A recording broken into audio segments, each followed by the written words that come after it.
ओम नमस्ते जी। हम वाल्मीकि रामायण का अध्ययन कर रहे हैं। अभी तक हमने बालकांड में महर्षि वाल्मीकि द्वारा लिखित महाराज दशरथ के पुत्रेष्टि यज्ञ तक का अध्ययन किया है।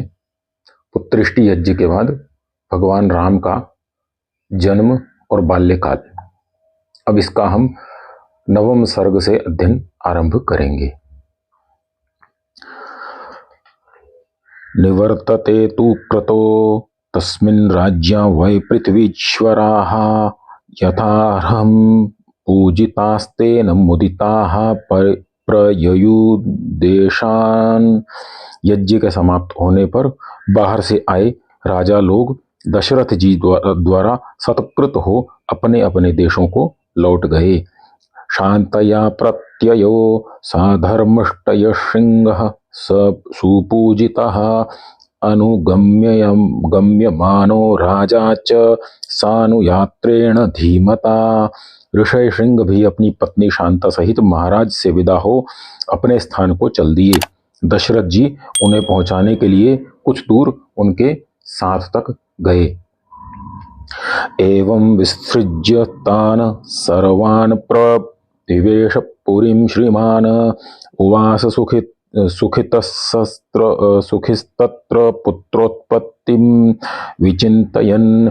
इस प्रकार यज्ञ में आए सब महानुभावों को विदा कर दशरथ जी ने नगर में प्रवेश किया और संतानोत्पत्ति की प्रतीक्षा करते हुए वहां सुखपूर्वक रहने लगे। ततो यज्ञे समाप्ते तु ऋतूनां षट् समत्युयुः।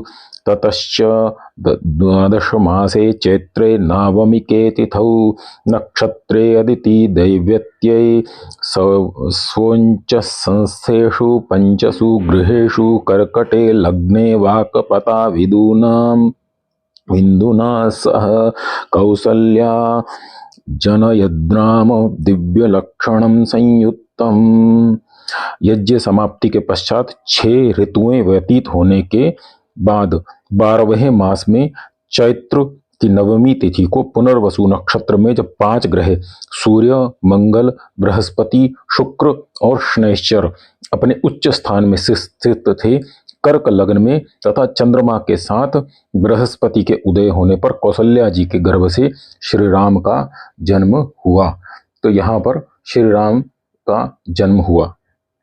भरतो नाम कैकेय्यां यज्ञे सत्यपराक्रमः अथ लक्ष्मण शत्रुघ्नौ सुमित्रा जनः यत्सुतौ। सत्य पराक्रमी भरत कैकेयी के गर्भ से उत्पन्न हुए और सुमित्रा ने लक्ष्मण और शत्रुघ्न को उत्पन्न किया। पुष्ये जातस्तु भरतो मीनलग्ने प्रसन्नधीः सार्पे जातौ च सौमित्री कुलीरेभ्युदिते रवौ। भरत जी का जन्म पुष्य नक्षत्र में हुआ, मीन लग्न में हुआ। आश्लेषा नक्षत्र और कर्क लग्न में सूर्योदय होने पर लक्ष्मण और शत्रुघ्न का जन्म हुआ।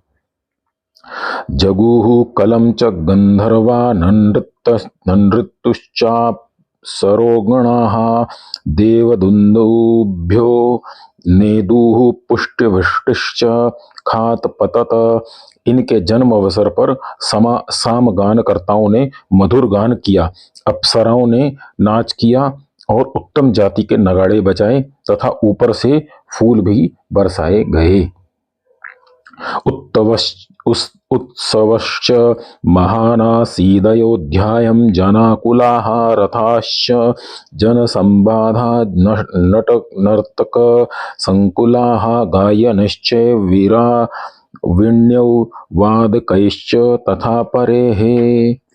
उस समय अयोध्या में एक उत्सव मनाया गया जिसमें स्त्री और पुरुषों की अपार भीड़ थी।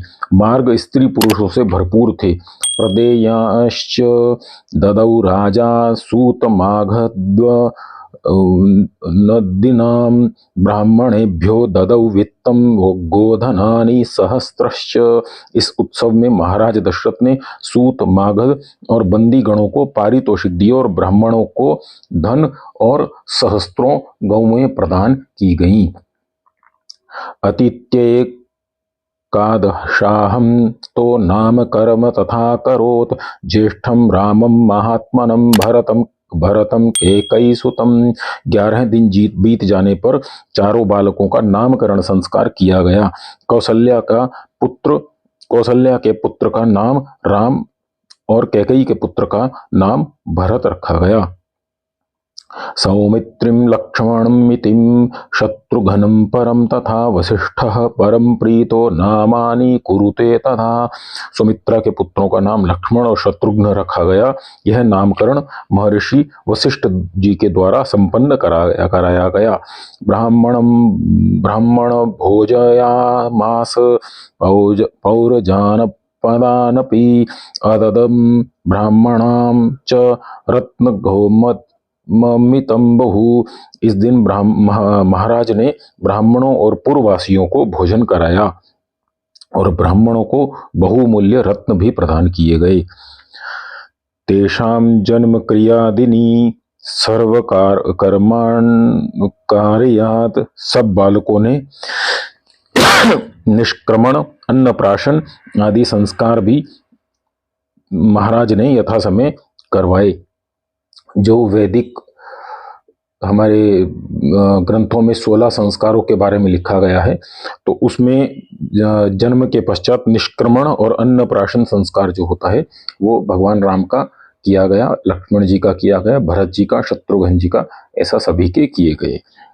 सर्वे वेद विदः शूरा सर्वे लोकहिते रताः सर्वे ज्ञान संपन्नाः सर्वे समुदिता गुणैः। चारों ही राजकुमार वेदों को जानने वाले, शूरवीर, परोपकारी, ज्ञानी और सर्वगुण संपन्न थे। चारों जो राजकुमार थे, चारों वेदों के ज्ञाता थे, वेदों को जानने वाले थे, अर्थात शस्त्रों को जानने वाले थे, और शास्त्रों को और शस्त्रों को दोनों को जानने वाले थे। परंतु आज हिंदू समाज ने वेदों को पढ़ना छोड़ दिया है। वेद तो किसी के घर में देखने को भी नहीं मिलते हैं। तो यदि हम भगवान राम को मानते हैं, भगवान राम के अनुसार चलना चाहते हैं, तो हमें भी वेदों का अध्ययन करना चाहिए। तो तभी हम भगवान राम के अनुसार चल पाएंगे, उनका अनुसरण कर पाएंगे। तेषामपि महातेजा रामः सत्यपराक्रमः इष्टः सर्वस्य लोकस्य शशांक इव निर्मलः। उनमें भी महातेजस्वी और सत्य पराक्रमी श्री राम निर्मल चंद्रमा की भांति सबके प्यारे थे। बाल्या प्रभृति सुसनिग्धो लक्ष्मणो लक्ष्मीवर्धनः रामस्य लोक रामस्य भ्रातुर्ज्येष्ठस्य नित्यशः। शोभा बढ़ाने वाले लक्ष्मण जी बाल्यकाल से ही लोक हितैषी श्री राम के अति प्रिय थे। सर्वप्रिय करस्तस्य रामस्यापि शरीरतः लक्ष्मणो लक्ष्मी संपन्नो बहिः प्राण इवापरः। कांति संपन्न लक्ष्मण जी श्री राम को अपने शरीर से भी बढ़कर मानते थे। वे राम के बहिर्गत दूसरे प्राण ही थे। न च तेन बिना निद्रां लभते पुरुषोत्तमः मृष्टमन्न मुपानीत मशानित नत्त नहीं तम बिना। श्री राम को लक्ष्मण के बिना नींद भी नहीं आती थी और लक्ष्मण को दिए बिना वो कोई पदार्थ भी नहीं खाते थे।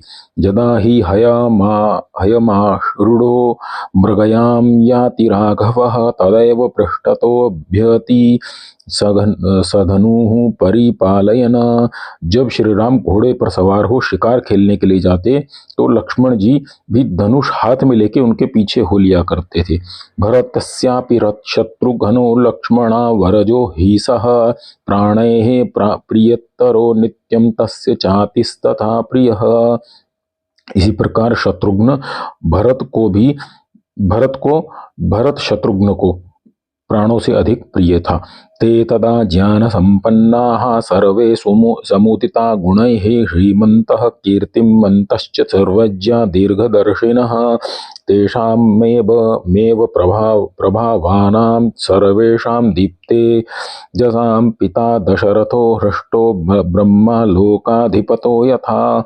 जब वे चारों राजकुमार ज्ञान संपन्न, सब गुणों से युक्त, लज्जाशील, कीर्तिमान, सब विषयों में निष्णात और दीर्घदर्शी हुए, तब उनके प्रभाव और तेज को देखकर दशरथ ऐसे प्रसन्न हुए जैसे ब्रह्मा जी लोकपालों को देखकर होते हैं। ते तापि मनुज व्याघ्रा वैदिकाध्ययने रताः पितृ शुश्रूषता धनुर्वेदे च निष्णिताः। वे नरसिंह भी वेद अध्ययन में रत और पितृ सेवा में तत्पर और धनुर्विद्या में अति प्रवीण हो गए। इति वाल्मीकि रामायणस्य बालकांडस्य नवम सर्ग समाप्तः। धन्यवाद। नमस्ते जी।